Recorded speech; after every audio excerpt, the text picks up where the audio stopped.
The morning fog rolled in thick over San Diego Bay on March 15, 2003, casting an eerie silence over the normally bustling waterfront. 22-year-old Daniel Nguyen adjusted his backpack straps as he walked down the concrete pier toward the marine biology research station where he worked as an intern. The Vietnamese-American college student had always been punctual, reliable to a fault, which is why his absence that afternoon would send shockwaves through everyone who knew him.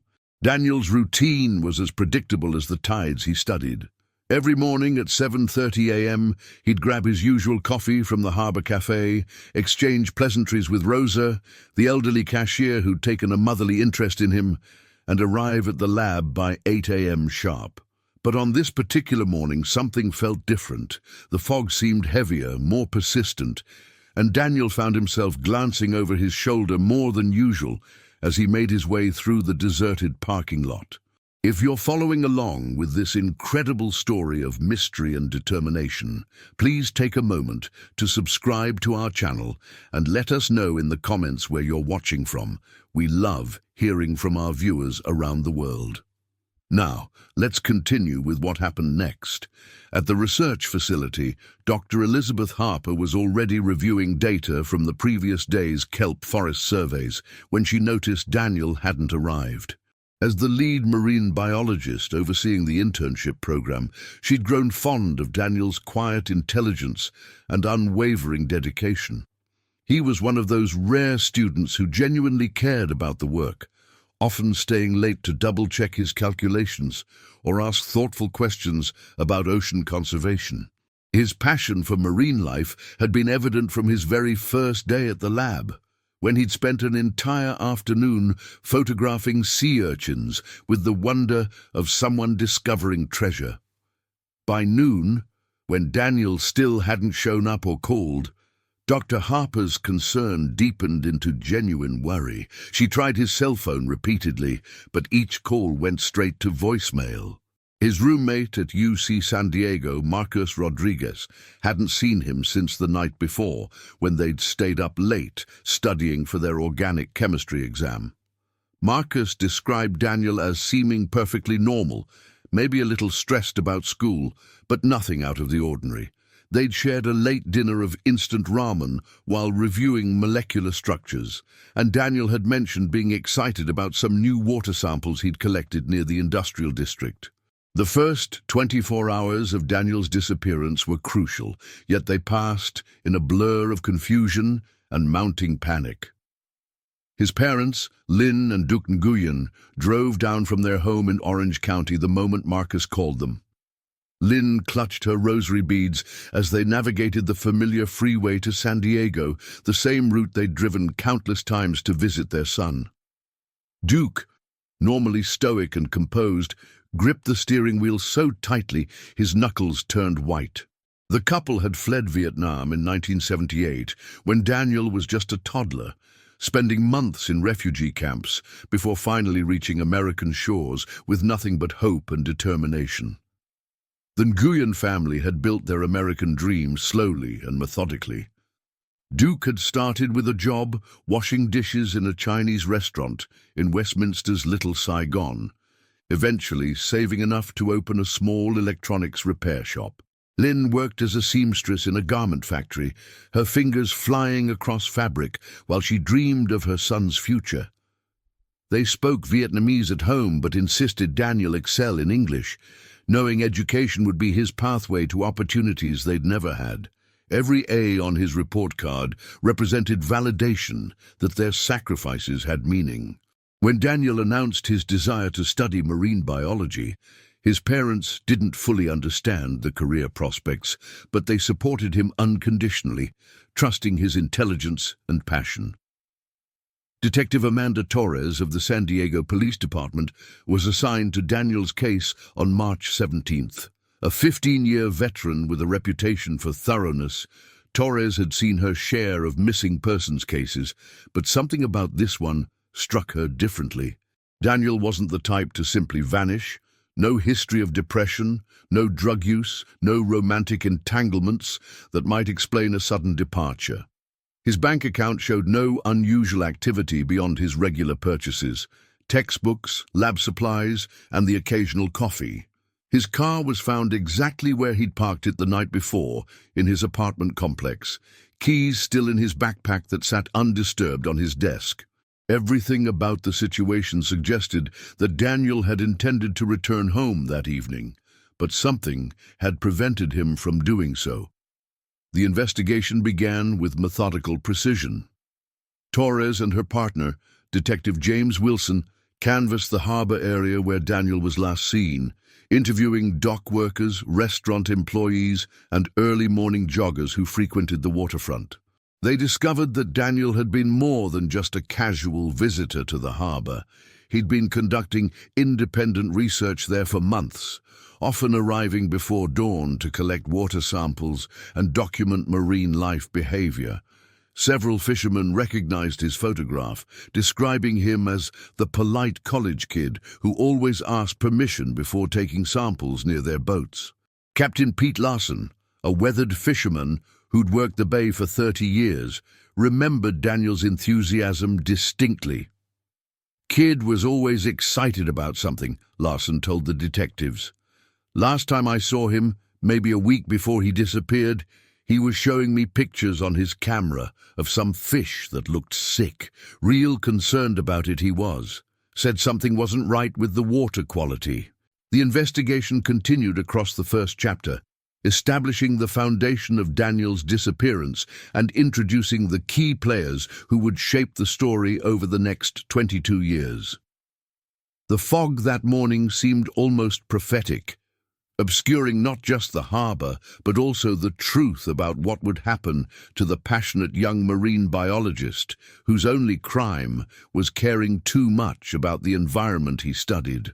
Rosa from the Harbor Cafe became emotional when describing her last conversation with Daniel, noting that he'd seemed distracted but attributed it to typical college stress. "He always asked about my grandchildren," Rosa told the detectives through tears, her weathered hands trembling as she poured coffee for other customers who had no idea they were witnessing part of a missing persons investigation. "Such a polite boy. He'd practice his Spanish with me and I'd help him with pronunciation. He was planning to take a marine biology research trip to Mexico that summer. Said he wanted to study coral reef restoration." She paused, wiping her eyes with a paper napkin. "He showed me pictures on his phone of fish he'd photographed. So excited, like a little boy with a new toy. But that last morning, he seemed worried about something. Kept checking his phone, looking around like he expected someone." The search expanded to include Daniel's academic life at UC San Diego. Professor Janet Kim, who taught Daniel's advanced marine ecology course, described him as one of her most promising students. He'd been working on an independent research project about pollution in San Diego Bay, spending considerable time collecting water samples and documenting changes in marine life populations. His thesis proposal, still on her desk awaiting review, outlined an ambitious study of how industrial runoff affected local ecosystems. The project was more comprehensive than typical undergraduate work, showing a level of dedication that impressed even seasoned researchers. Daniel was passionate about environmental justice, Professor Kim explained to investigators, her voice filled with admiration and concern. He often talked about how pollution disproportionately affected working-class communities, particularly immigrant neighborhoods like the one where he grew up.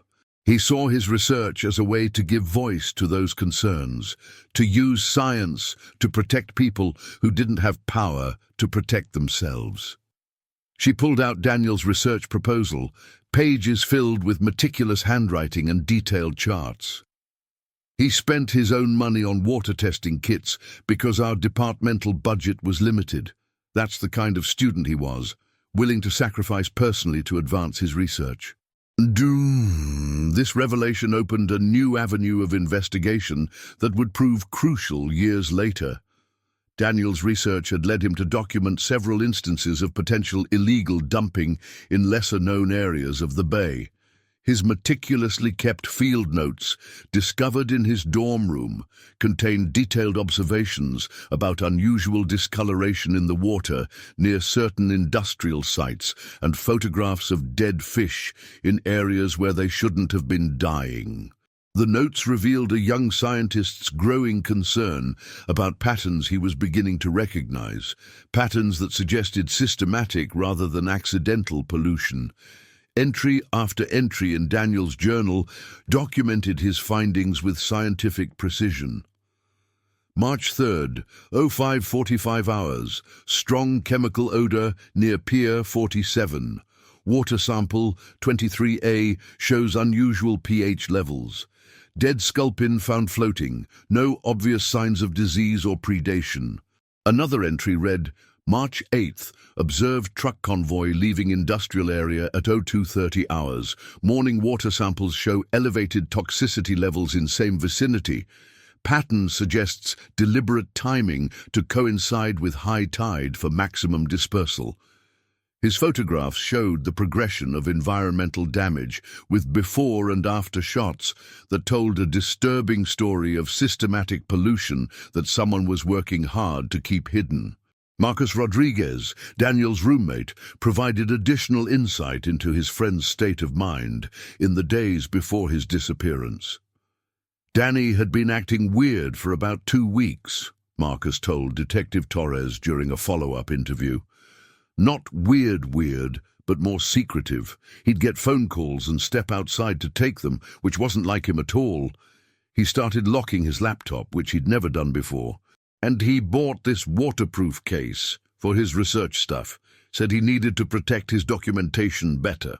Marcus paused, trying to remember more details.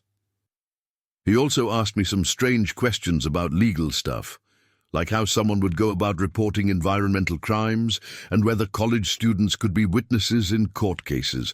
I thought he was just being thorough about his research, but now it seems like he was building up to something big.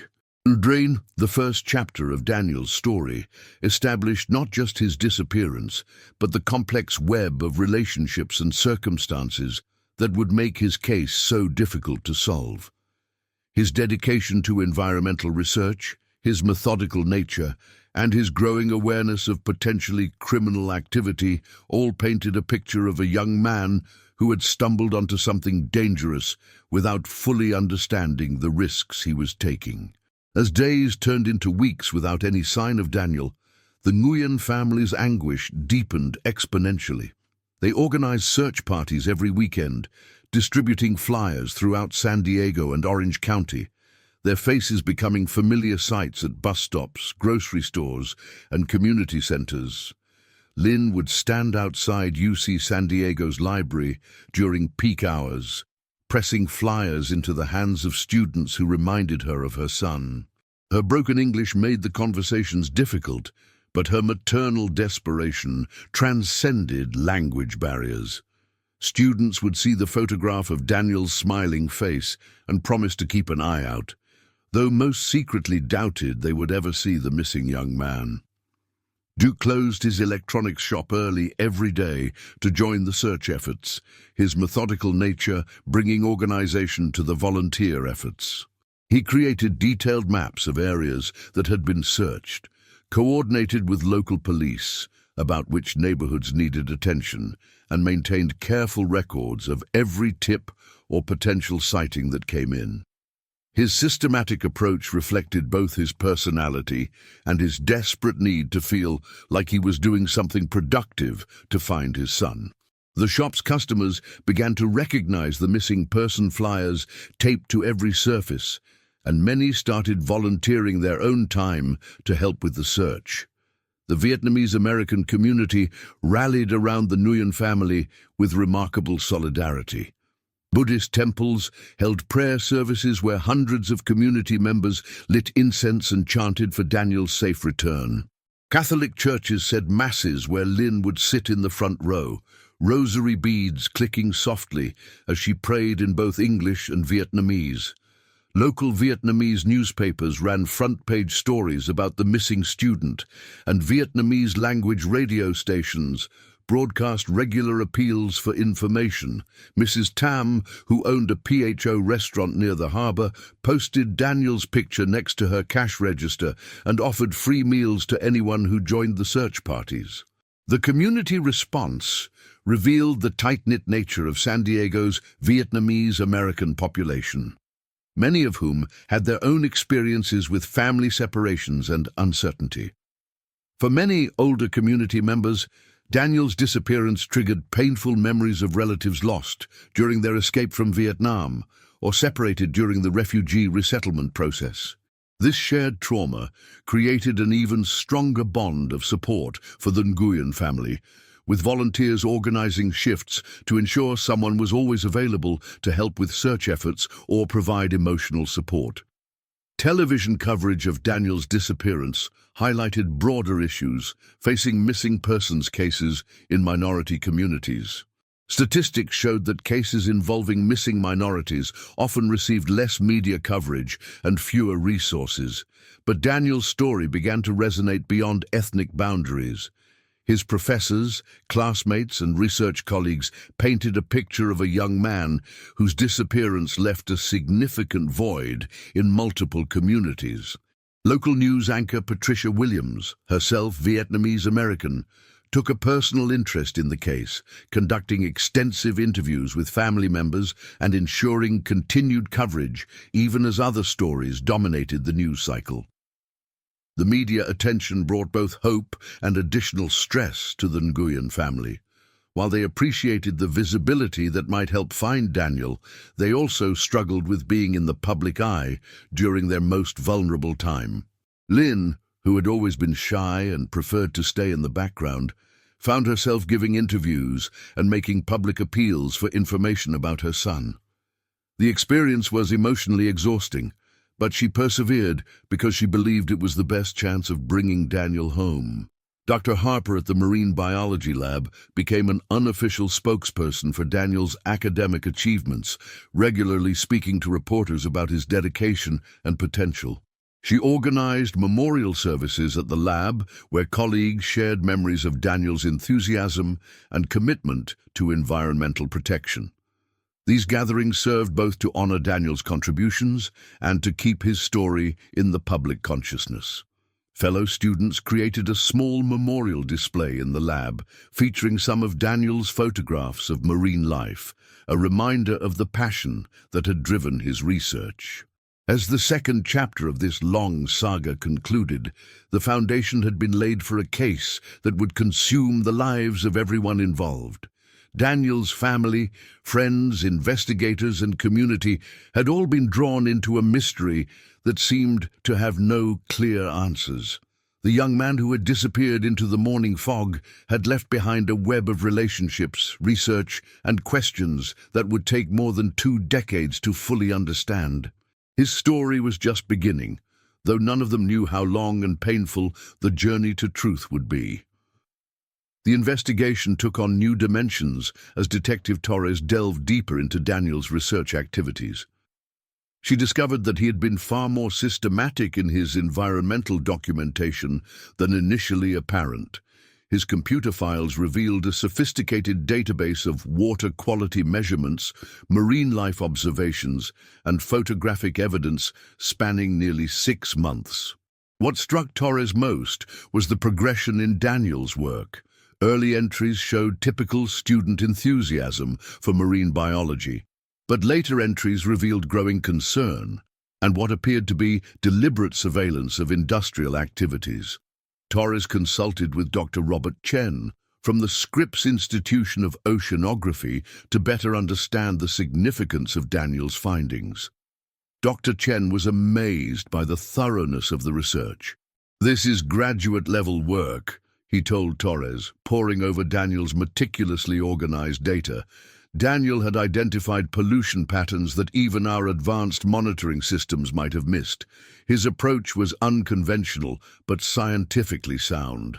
More importantly, his data suggests systematic contamination rather than accidental spills or normal industrial discharge. The analysis revealed that Daniel had been tracking what appeared to be coordinated dumping activities. His observations showed unusual industrial truck traffic during specific time periods, always during overnight hours, and always coinciding with particular tidal conditions. The pattern was too consistent to be coincidental, and Daniel had apparently recognized this. His later journal entries showed increasing sophistication in his surveillance techniques and growing awareness that he might be documenting criminal activity. "Look at this progression, Doctor," Jen pointed out to Torres, showing her Daniel's research timeline. Early February, he's just collecting random water samples for his class project. By mid-February, he's identified specific areas of concern. By March, he's conducting systematic surveillance and correlating industrial activity with contamination levels. This young man had stumbled onto something significant, and he knew it. The investigation expanded to include analysis of the companies operating in the areas Daniel had been monitoring. Torres requested corporate records and environmental compliance reports from the relevant businesses, though most were reluctant to cooperate without subpoenas. The industrial district where Daniel had focused much of his research was home to several waste management companies, chemical processing facilities, and shipping operations. On paper, all appeared to be legitimate businesses with proper environmental permits. However, Daniel's research suggested that legal daytime operations might be covering for illegal nighttime activities. His photographs, taken with a telephoto lens from concealed positions, showed trucks entering industrial facilities at unusual hours. More damning were his audio recordings, captured using equipment he'd borrowed from the university's media department. These recordings documented the sounds of heavy machinery and what appeared to be large-scale liquid transfers during times when the facilities should have been closed. Torres interviewed employees from several of the companies Daniel had been monitoring, though most claimed no knowledge of unusual nighttime activities. However, she noticed that several employees seemed nervous during questioning, and a few made contradictory statements about their company's operational hours.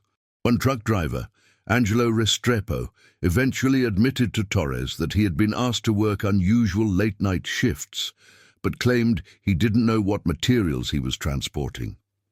"They told us it was time-sensitive waste that needed to be moved when traffic was light," Restrepo explained during a private interview. "We weren't supposed to ask questions about what was in the containers. They paid us double overtime for the night runs, so most guys didn't complain. But some of the stuff we were moving smelled terrible, chemical-like, made some guys sick even with the truck windows up." This testimony provided Torres with the first concrete evidence that Daniel's observations had been accurate. The pattern of nighttime industrial activity that Daniel had documented was real, and it involved the transportation of hazardous materials. More importantly, the secretive nature of these operations and the extra payments to ensure driver silence suggested that the activities were illegal. Torres began building a case file that treated Daniel's disappearance as potentially connected to environmental crimes. She reached out to EPA investigators and environmental crime specialists, sharing Daniel's research and her own findings. The response was immediate interest. Federal investigators had been looking for evidence of illegal dumping operations along the West Coast, but had struggled to gather concrete proof. Agent Rebecca Walsh from the EPA's Criminal Investigation Division reviewed Daniel's documentation with growing excitement. "This is exactly the kind of systematic evidence we need to build environmental crime cases," she told Torres. "Your missing student had essentially conducted a professional-level investigation into illegal dumping operations. If his observations are accurate, we're looking at violations that could result in major federal charges." The collaboration between local police and federal environmental investigators opened new possibilities for Daniel's case. However, it also raised disturbing questions about whether Daniel's disappearance was connected to his environmental research. If criminal organizations were conducting illegal dumping operations worth millions of dollars, they would have strong incentives to silence anyone who threatened to expose their activities. Torres interviewed Daniel's professors again, this time focusing specifically on whether he had discussed his environmental findings with anyone in authority. Professor Kim revealed that Daniel had asked her about proper procedures for reporting environmental violations to government agencies. He wanted to make sure he followed all the correct protocols, she explained. He was worried that if he made procedural errors, it might give violators legal grounds to dismiss his evidence. This revelation was particularly significant because it showed that Daniel had been planning to report his findings officially. His disappearance had occurred before he could complete this process, suggesting that someone might have learned of his intentions and acted to prevent him from following through. The timing was too coincidental to ignore. Daniel disappeared just as his research had reached the point where he was ready to contact authorities. Marcus Rodriguez provided additional context about Daniel's final weeks. He had been talking about meeting with some professor about taking the next step with his research, Marcus remembered. He seemed excited but also nervous about it. He kept saying he wanted to make sure he did everything right, because too much was at stake to mess it up. I thought he was just being perfectionist about his thesis, but now I think he was preparing to blow the whistle on something big. The investigation revealed that Daniel had indeed been in contact with several environmental organizations in the weeks before his disappearance. Phone records showed calls to the Sierra Club, the Environmental Defense Fund, and local water quality advocacy groups. However, none of these organizations had any record of Daniel filing formal complaints or providing them with his research data. This suggested that he had been in the preliminary stages of deciding how to proceed with his findings. Dr. Harper at the Marine Biology Lab provided the most crucial piece of information. Daniel had scheduled a meeting with me for March 17th to discuss expanding his research project, she told Torres. He said he had findings that went beyond his original thesis scope and needed guidance on how to proceed. He seemed both excited and worried about whatever he had discovered. The meeting was supposed to be the Monday after he disappeared. This timeline painted a clear picture of Daniel's final days.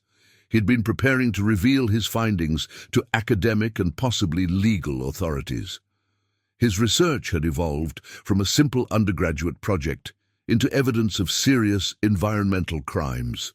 Someone with knowledge of his activities and intentions had acted to prevent him from exposing what he had discovered.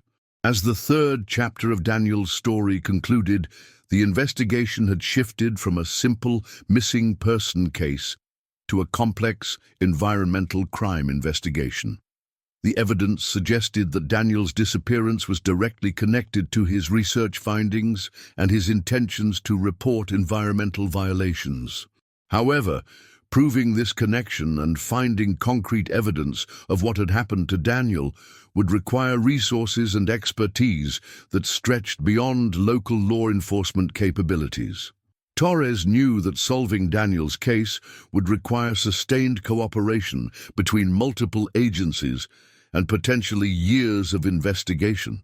The young marine biology student who had disappeared into the morning fog had uncovered a criminal enterprise that operated in the shadows, protected by darkness and secrecy.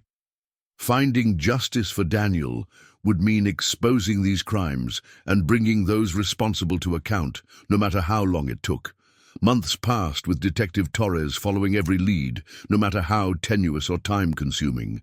She had become personally invested in Daniel's case in a way that surprised even her veteran colleagues.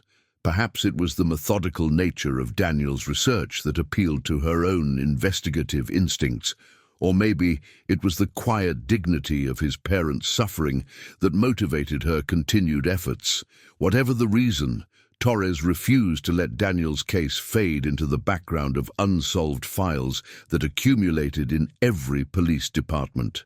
The investigation revealed increasingly sophisticated layers to Daniel's environmental research. His computer files, analyzed by FBI forensic specialists, showed that he had been teaching himself advanced water chemistry analysis and had corresponded with environmental scientists at institutions across California.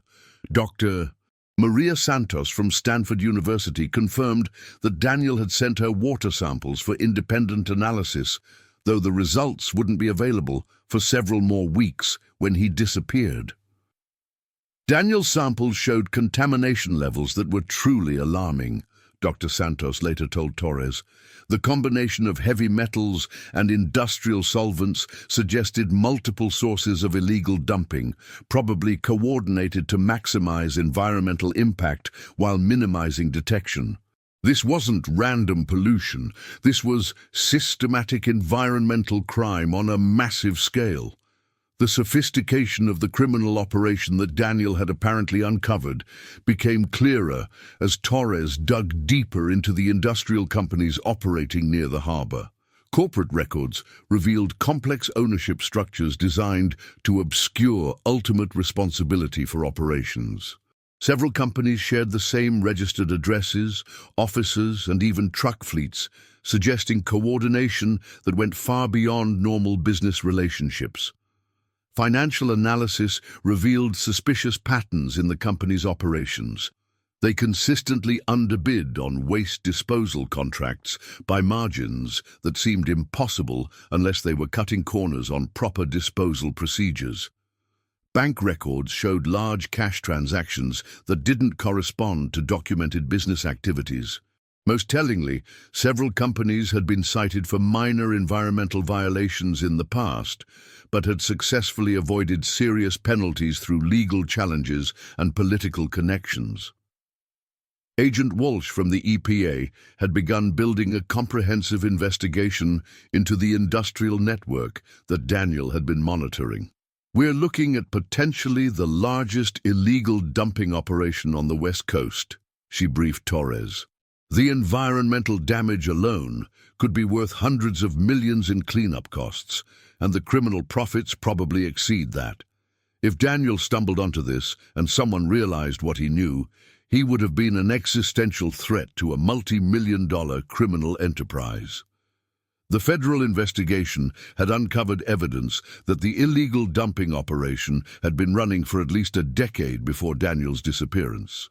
Satellite imagery analysis showed patterns of nighttime activity at industrial sites that corresponded exactly with Daniel's observations. More importantly, environmental testing at locations Daniel had identified revealed contamination that would have taken years to accumulate. Torres interviewed more current and former employees of the suspect companies, gradually building a picture of a criminal organization that operated with military-like precision and discipline. Workers were compartmentalized so that no individual knew the full scope of operations. Truck drivers were told only their immediate destinations. Disposal site operators were told only to accept deliveries without asking questions, and administrative staff handled paperwork for legitimate operations while remaining unaware of illegal activities. "It was like working for the CIA," one former employee told Torres anonymously. "Everything was need to know, and you learned real quick not to ask too many questions. Guys who asked questions tended to get laid off pretty quickly. The money was good, though, and jobs were hard to find back then, so most of us just kept our heads down and did what we were told." The investigation revealed that the criminal organization had an extensive intelligence operation designed to monitor potential threats. They tracked environmental inspections, monitored local news coverage of pollution issues, and maintained contact with corrupt officials who could provide advance warning of enforcement actions. This sophisticated approach to security management suggested that they would have been aware of Daniel's activities long before his disappearance. Phone records analysis revealed that several of the suspect companies had been in contact with private security firms that specialized in corporate risk management. These companies offered services ranging from background checks to more aggressive problem resolution services. Torres discovered that one such firm, Pacific Security Solutions, had been paid substantial fees by multiple companies in Daniel's target area during the weeks before his disappearance. The owner of Pacific Security Solutions, a former military contractor named Leonard Kruger, had a background that included intelligence work and overseas operations in conflict zones. His company's legitimate services included executive protection and corporate investigation. But former employees described a culture that celebrated aggressive tactics and showed little regard for legal boundaries. Kruger always talked about solving problems permanently, one former Pacific Security employee told Torres during a confidential interview. He used to say that temporary solutions just created bigger problems down the road. His contracts always included clauses about comprehensive problem resolution that nobody really wanted to think too hard about. Torres began to see the outlines of what might have happened to Daniel. A sophisticated criminal organization with millions of dollars at stake had been monitoring potential threats through an extensive intelligence operation. When Daniel's research activities reached a certain threshold of concern, they had contracted with a security firm known for aggressive tactics to resolve the problem. The methodical nature of Daniel's disappearance, no witnesses, no evidence, no trace, suggested professional execution. The psychological profile of Daniel's case began to make sense within this framework. He hadn't simply vanished due to personal problems or random crime.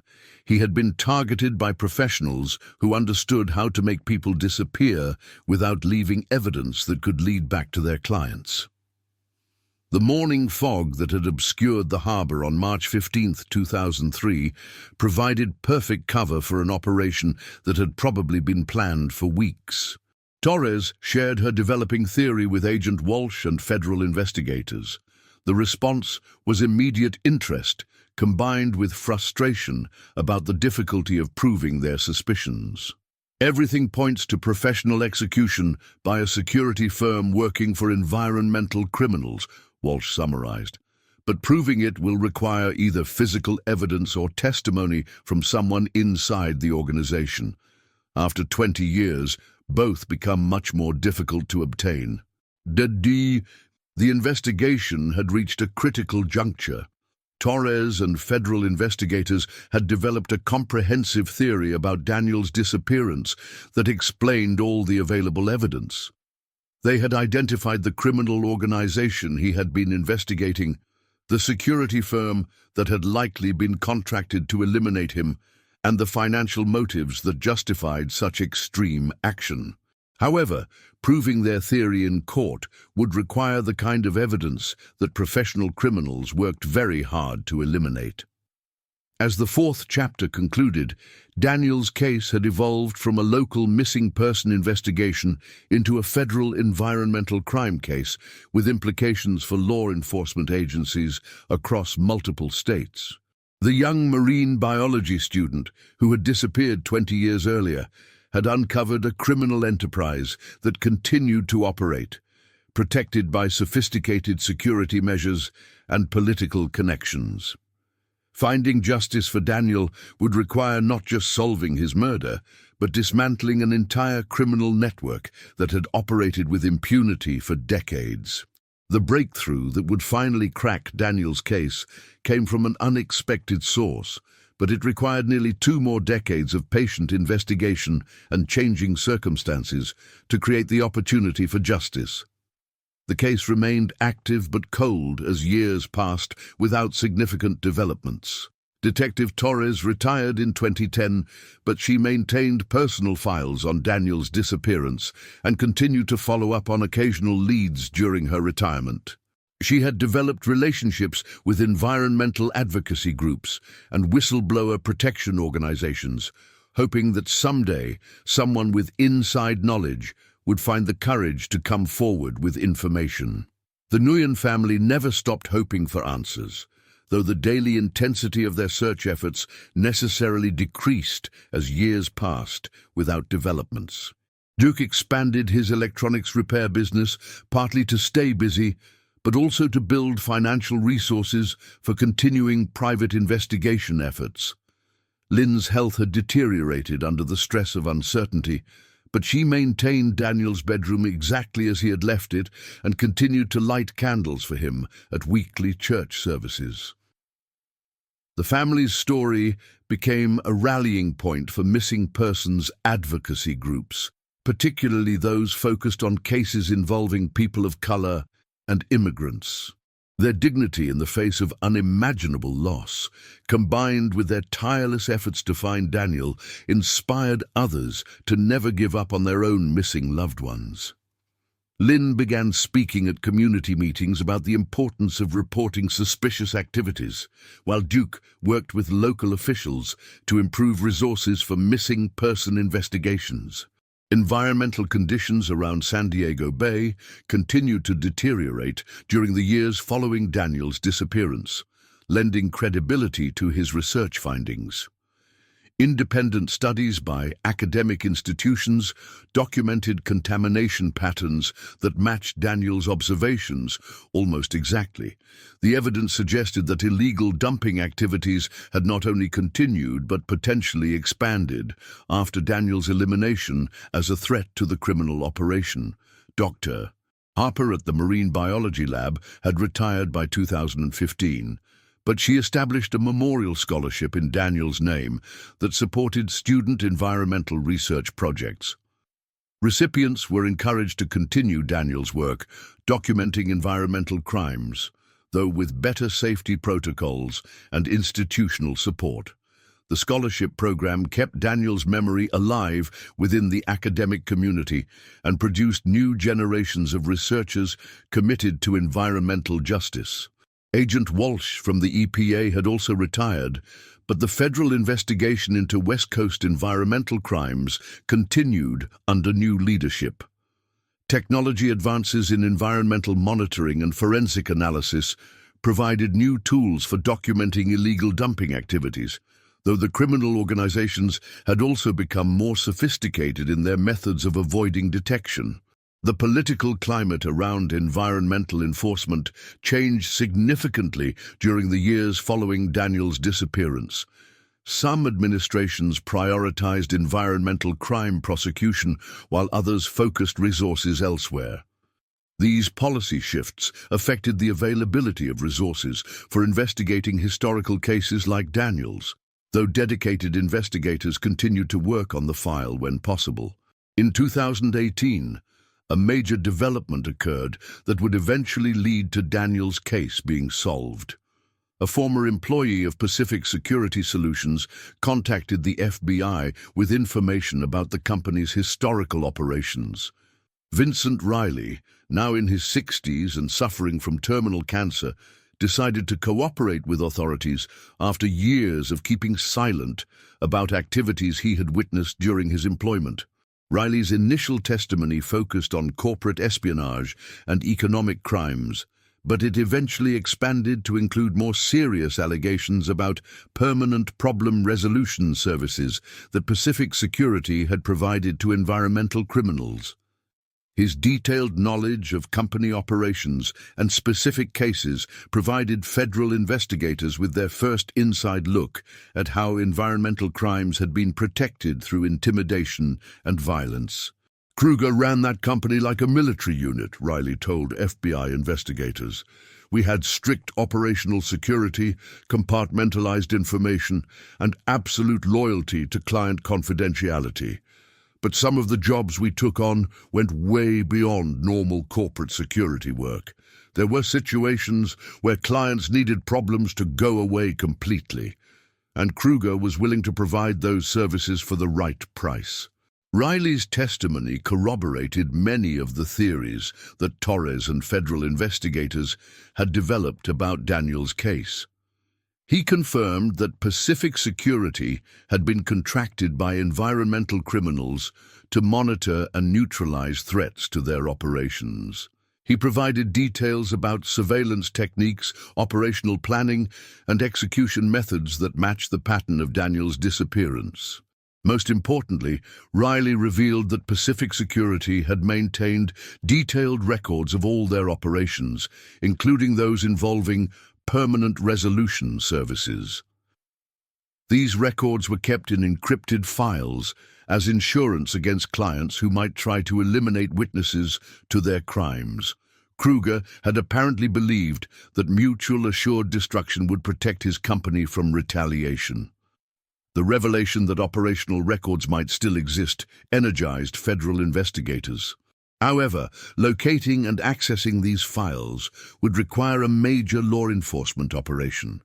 Kruger was still alive, but had developed dementia and was living in a secured facility. His company had been dissolved years earlier, and its assets had been distributed among various shell companies and overseas accounts. The breakthrough came when investigators discovered that Kruger's personal attorney, who had managed the dissolution of Pacific Security, had maintained copies of sensitive documents in a safety deposit box.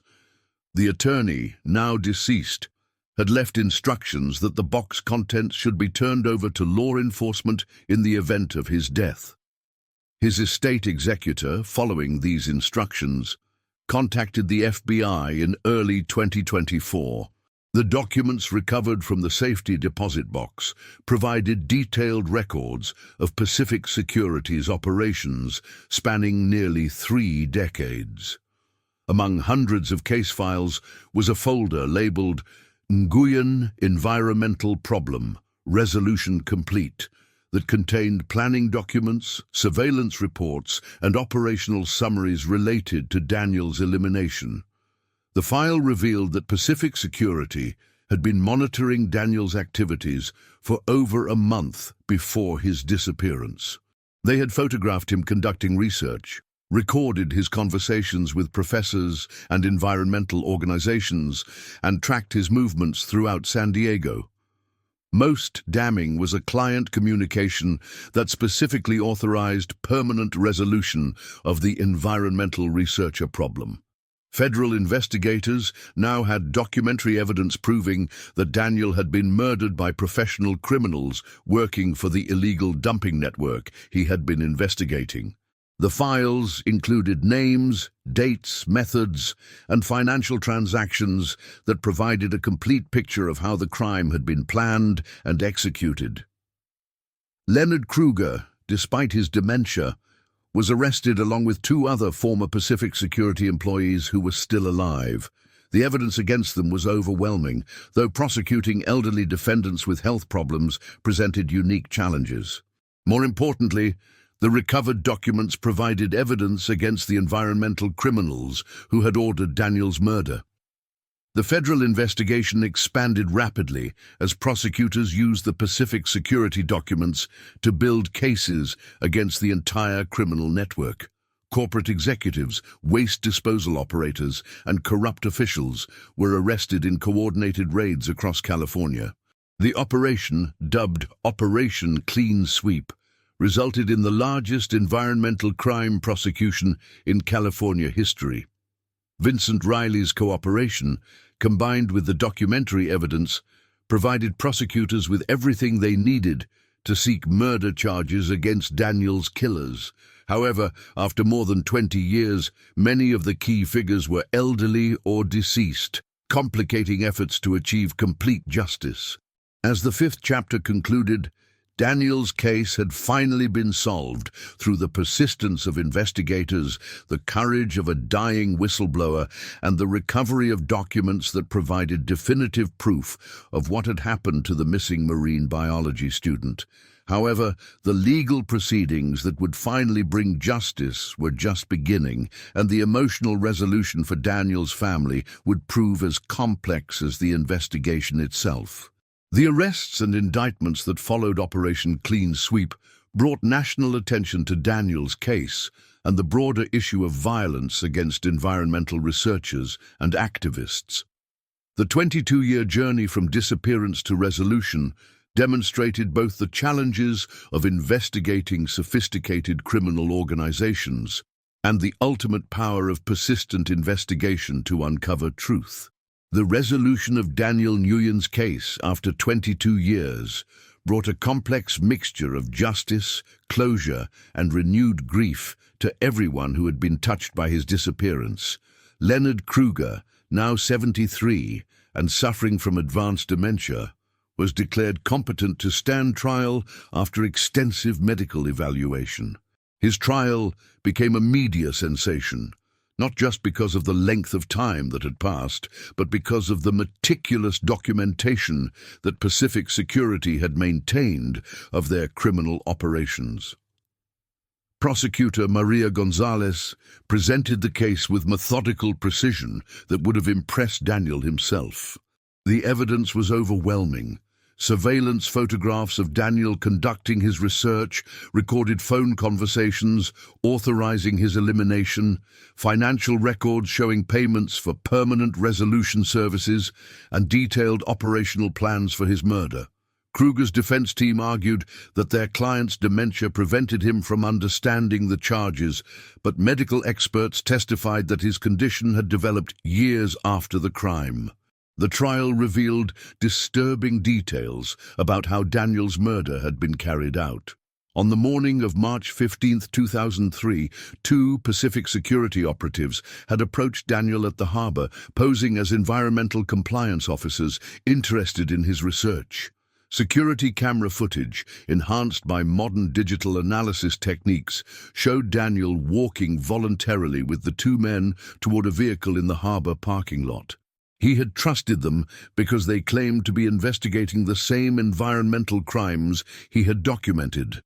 Vincent Riley, testifying under immunity, described how Daniel had been taken to an abandoned warehouse where he was interrogated about his research and then killed when it became clear that he had gathered enough evidence to expose the entire illegal dumping operation. His body had been weighted down and dumped at sea during the early morning hours, with the location chosen to ensure it would never be recovered. Kruger was very specific about making it look like an accidental disappearance, Riley testified, his voice barely above a whisper as he described events that had haunted him for decades. He said, "We couldn't have it look like murder because that would bring too much attention to the environmental crimes. It had to seem like the kid had an accident while doing his research, or maybe just decided to disappear on his own." The environmental crime prosecutions that accompanied Daniel's murder case revealed the full scope of the criminal enterprise he had uncovered. 17 companies had been involved in a coordinated illegal dumping operation that had contaminated San Diego Bay and surrounding areas for over a decade. The environmental damage was estimated at over $500 million, while the criminal profits exceeded $200 million. Corporate executives who had ordered Daniel's murder showed no remorse during their trials. Thomas Bradley, former CEO of Westbrook Environmental Services, maintained that they had simply been protecting legitimate business interests from unfair regulatory interference. His callous attitude toward Daniel's death shocked observers and demonstrated the moral bankruptcy that had enabled such crimes. The trials provided the Nguyen family with answers they had sought for more than 2 decades, but those answers came with devastating confirmation of their worst fears. Lynn, now 74 and frail, wept openly in court as prosecutors described how her son had been murdered simply because he cared about protecting the environment. Duc, maintaining his stoic demeanor, took detailed notes during every session, as if documenting the proceedings could somehow make sense of the senseless loss. "My son died because he loved the ocean," Lynn said during her victim impact statement, her voice strong despite her tears. "He wanted to protect the fish, the water, the life that depends on clean environment. They killed him for caring about something bigger than himself. They took away his future, our future as grandparents, everything we worked for in America." The verdicts, when they came, provided some measure of justice, but could never restore what had been lost. Kruger was convicted of first-degree murder and sentenced to life in prison without parole, though his advanced dementia meant he would likely die in a prison medical facility. 2 other Pacific Security operatives received lengthy sentences for their roles in Daniel's murder and other violent crimes. The environmental criminals received sentences ranging from 15 to 30 years, with additional restitution requirements totaling hundreds of millions of dollars. However, most of the money had been hidden in offshore accounts or spent over the intervening years, limiting the actual financial recovery for environmental cleanup efforts. Dr. Elizabeth Harper, now in her 80s, attended every day of the trials, despite her advanced age. Daniel deserved to see his research vindicated, she told reporters outside the courthouse. He was right about everything: the illegal dumping, the corporate conspiracy, the environmental damage. It took 22 years, but science and justice finally caught up with the criminals. The resolution of Daniel's case sparked renewed national conversation about protecting environmental researchers and activists who expose corporate crimes. Congressional hearings examined how such an extensive criminal enterprise could operate for so long without detection, leading to new legislation strengthening environmental enforcement and whistleblower protections.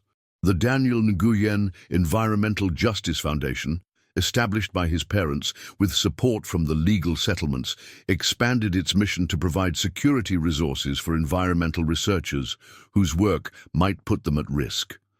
The foundation partnered with universities to develop safety protocols for students conducting environmental research and provided legal support for researchers facing intimidation from corporate interests.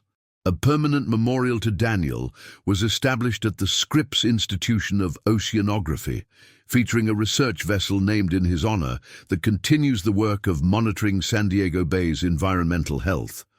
The vessel's mission includes collecting the same type of water quality data that Daniel had been gathering when he was murdered, ensuring that his research continues even after his death. The harbor where Daniel had conducted his final research showed remarkable improvement in the years following the prosecution of the illegal dumping network. Environmental cleanup efforts, funded by criminal restitution payments, removed contaminated sediments and restored marine habitats. Fish populations that had been devastated by toxic dumping began to recover, validating Daniel's research findings about the reversibility of environmental damage. Detective Amanda Torres, now 80, and using a wheelchair due to a stroke, attended the memorial service held at the harbor on the anniversary of Daniel's disappearance. "Daniel got justice," she said, her voice still sharp despite her physical limitations.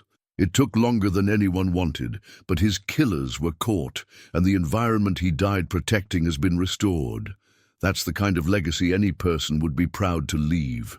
The story of Daniel Nguyen became a case study in criminal justice schools and environmental law programs, demonstrating both the persistence required to solve complex cases and the ultimate power of truth to prevail over criminal conspiracies. His research techniques were incorporated into environmental monitoring protocols, and his dedication to environmental justice inspired new generations of scientists and activists. For Linh and Duc Nguyen, the end of the legal proceedings marked the beginning of a different kind of healing. They could finally grieve properly for their son, knowing exactly what had happened to him and that his killers had been brought to justice. The uncertainty that had tormented them for over 2 decades had been replaced by the painful but definitive truth. "Daniel's story is finished now," Duc said during the final press conference after all trials had concluded. "He was murdered for trying to protect the environment, but his death led to justice for many crimes and protection for the bay he loved. His life had meaning, his death had meaning, and his legacy will continue through the students who follow his path." The case of Daniel Nguyen stands as a testament to the courage required to expose environmental crimes and the dedication required to achieve justice even when it takes decades.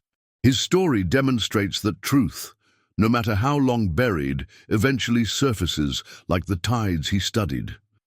The young marine biologist who disappeared into the San Diego fog on March 15, 2003, had achieved through his death the environmental protection that had motivated his life's work. Today, Daniel's name appears on research vessels, scholarship programs, and environmental justice legislation. His research continues through the work of students who study at the harbor where he was last seen alive. The water runs cleaner because of the crimes his death exposed, and future environmental researchers work with better protection because of the legal reforms his case inspired. Daniel Nguyen's legacy proves that even in death, one person's dedication to truth and justice can change the world.